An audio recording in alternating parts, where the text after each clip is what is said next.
Media fear among quarter macro, a bedroom health tips and an ocean. Now, what you mean now? You didn't come out a topic in a home. Now, they be an idea, a fat topic in a home. They didn't come over brave for infertility, a multitude. And none of your say share treatment. Now, about a mamu, I want someone so. Na a doctor from Paul, that's not yet. And an ouchie so, a man who pay only a sound cover. Nemo Fasadama, a waffle, endpoint, Homeopathic clinic, Nadaroma, and a yedi sound cover. We are dear. Shannon so over for endpoint Homeopathic clinic, wash show. Prostate scanning free, Ecoso. I'm a man, or father number now than a team come up. Dog, you're nasty. Now, what she, boy and pa, your treatment is no infertility. Say a woman, dear now be sir. Say a woman as Oba and a Bema because my room for your bank one, sir. Obana Bema, dear who could hear say a woman, Yana, a being here say Obana Bema Bema. Okay. It is a Bema Bema, here through why a semen analysis report. I just say, one wanted me, you say Oba. Dear, we are no Bema, dear, Nasa Munka, Yakan, your Bano. Dear ABI, and also bet me a problem because a man and your man at doors. A man of Oba no bet me developing hydrosalpines, blocked fallopian tube, Oba no bet me developing PCOS, Oba no bet developing fibroid, Oba no bet endometrial polyps. You know, Oba man again at doors. It is in your home, Beman again, yes, a Beman spend me okay. And I ain't okay, your ways I go boost semen now. I better come and wait me in Sunday. The amount of Barn side there. Yeah, I was here to show you the property. I'm a one, Emma.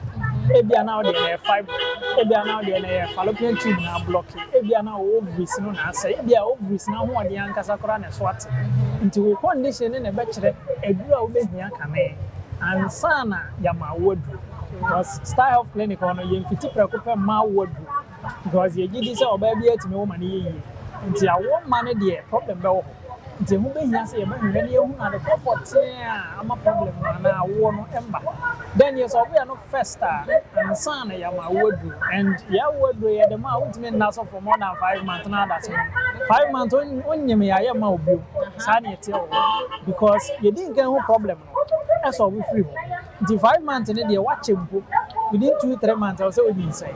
And they say, where do 5 months now on you may I? And now they are waiting young you. The how young home do you. Sanity. And you know, see, no problem we are, so we are not first. There will be a problem, no, and suddenly you boost fertility.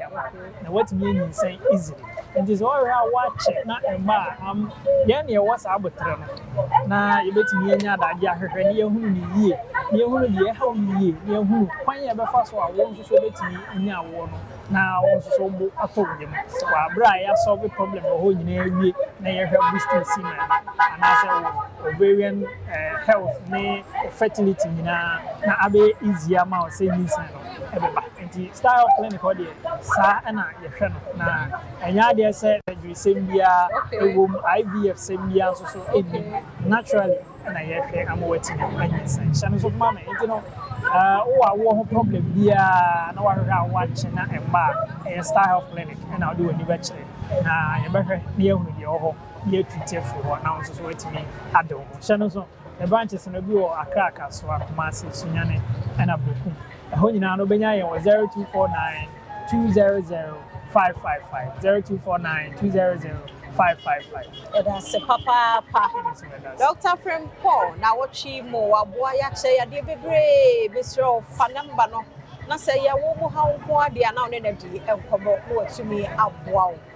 Yadana say, so that my endpoint and so mammy. That woman see any doctor from Paul, any deal coming to we are on one dear. Offer Doctor Dubois or better so. Media fear among part Tamako. Now, what you best know some palm or ding or what?